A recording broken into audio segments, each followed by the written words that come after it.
বাপ্পি নামে একজন শীর্ষ সন্ত্রাসী আছে, যার নামে একাধিক মামলা রয়েছে। সে সকাল আনুমানিক 7টার দিকে 3 জন সহ তারা বিল্ডিংয়ে আসে।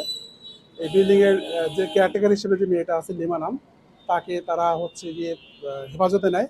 হেফাজতে নিয়ে তার কাছ থেকে চাঁদা দাবি করে। চাঁদা দাবি যখন করে এবং সে এই অফিসে টাকা রয়েছে সেই মর্মে ভিকটিম লিমাকে হেফাজতে নিয়ে বিভিন্ন লকারে টাকা খোঁজার চেষ্টা করে।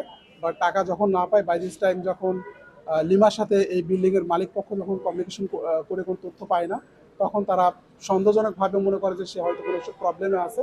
পরে পুলিশকে কল করলে আমাদের এই জামগড়া পুলিশের যে টিমটা আছে, সেই জামগড়া পুলিশের টিম সহ আমাদের আরও 2টি মোবাইল পার্টি যারা আছে তারা সহ এই বিল্ডিংয়ে আসে। আসার পরে সামহাও এটা ভিতরে যে বাপ্পি একজন এই বিল্ডিংয়ের কেয়ারটেকার লিমাকে জিম্মি করে রেখেছিল, সে বুঝতে পারে, পুলিশের বুঝতে পেরে সে তখন এই লিমাকে সামনে রেখে সে হচ্ছে কি পালানোর চেষ্টা করে। পুলিশ আমাদের এই হোস্টেস আই মিন যাকে জিম্মি করছে লিমা, তাকে সেভ করার জন্য পুলিশকে তখন লক্ষ্য করে ভিতর থেকে বাপ্পি গুলি বর্ষণ করে। তখন এই জিম্মিকে মুক্তি করার জন্য পুলিশে পাল্টা গুলি নিক্ষেপ করলে পরবর্তীতে সে আমাদের মূল টার্গেট তো ছিল জিম্মিকে আগে নিরাপদ করা। জিম্মিকে নিরাপদ করতে যাওয়ার প্রেক্ষাপটে সত্য তখন 7 মাসে পালিয়ে গেছে।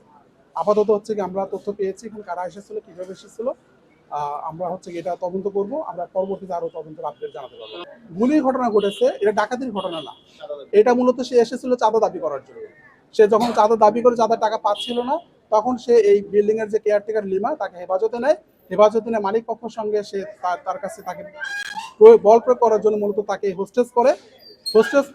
বাই দিস টাইম মালিক পক্ষ যখন পুলিশ সে অনুমান করে যে এখানে কোনো একটা সমস্যা হয়েছে, পুলিশকে জানালে পুলিশের রেসপন্সের কারণে সে চাঁদাও দাবি করতে চাঁদাও নিতে পারেনি এবং হোস্টেসকে কোনো ক্ষতি করতে পারেনি। বাট এখানে গোলাগুলি ঘটনা ঘটেছে।